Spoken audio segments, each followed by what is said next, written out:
నిరుత్సాహము అనేది మన విశ్వాస జీవితానికి వ్యతిరేకమైనది.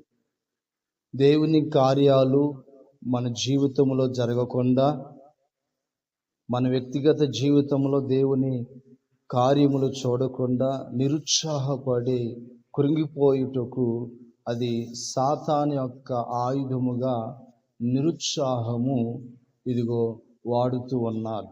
కనుక ఈరోజు అనేకల జీవితాలలో ఆ నిరుత్సాహంతో కృంగిపోయి దేవుని కార్యాల మీద విశ్వాసం ఉండకుండా, విశ్వాస జీవితంలో బలహీనపరచబడి వారి జీవితాన్ని దేవుని వైపు కాకుండా లోకం వైపు, లోక ఆశల వైపు తిప్పటానికి కారణం వారు కృంగిపోయారు. ఎందుకు కృంగిపోయారంటే వారికి ఎదురవుతున్న ప్రతి పరిస్థితులలో వారు నిరుత్సాహపడి ఇంక మనము చేయలేము, ఇంక మనం వెళ్ళలేము, ఇంక మనము ఈ విధముగా జీవించలేమని వారి జీవితాన్ని కృంగదీసి ఉంది.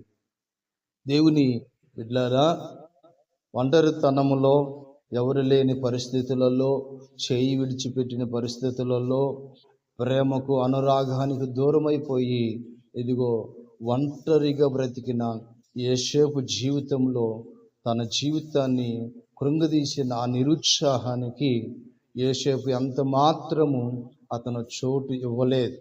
ఆ ఒంటరితనంలో, ఆ బాధలు, ఆ కష్టాల్లో, ఆ శ్రమలలో ఒక నిరీక్షణ కలిగి దేవుడు ఉన్నాడు, ఆయన మీద ఆధారపడి యోసేపు ఆ విధముగా జీవించాడు. కనుక నిరుత్సాహానికి చోటు ఇవ్వని యోసేపు జీవితాన్ని మనము చూసినట్లయితే ఆ నిరుత్సాహాన్ని జయించి ఉన్నతమైన స్థానము సంపాదించినట్లుగా పరిశుద్ధ లేఖనములలో మనము చూడగలము.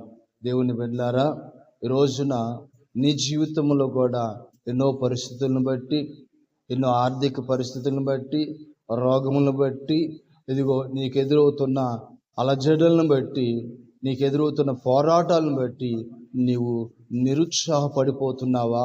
లేదు. నీ విశ్వాసములు నిరుత్సాహపడకుండా, నీ భక్తి జీవితంలో నిరుత్సాహపడకుండా, నీ ప్రతిష్ట జీవితంలో నిరుత్సాహపడకుండా యేసు వైపు చూడు. యోసేపు వలె ఆయన నిన్ను గమ్యానికి చేరుస్తాడు. ఆయన నిన్ను ఉన్నతమైన స్థానములో నిలబెట్టి ఉన్నతమైన కార్యాలు నీ పట్ల జరిగిస్తాడు. ఏదైతే నిన్ను భయపెట్టి ఉన్నాయో, ఏదైతే నిన్ను కలవరపరిచి ఉన్నాయో, ఏదైతే నిన్ను వెనక్కి లాగాలని చూశాయో, వాటన్నిటి నుండి నా దేవుడు నిన్ను విడిపించి ఆ ఉన్నతమైన భాగ్యము నా దేవుడు నీకు అనుగ్రహించునుగాక. ఆమేన్.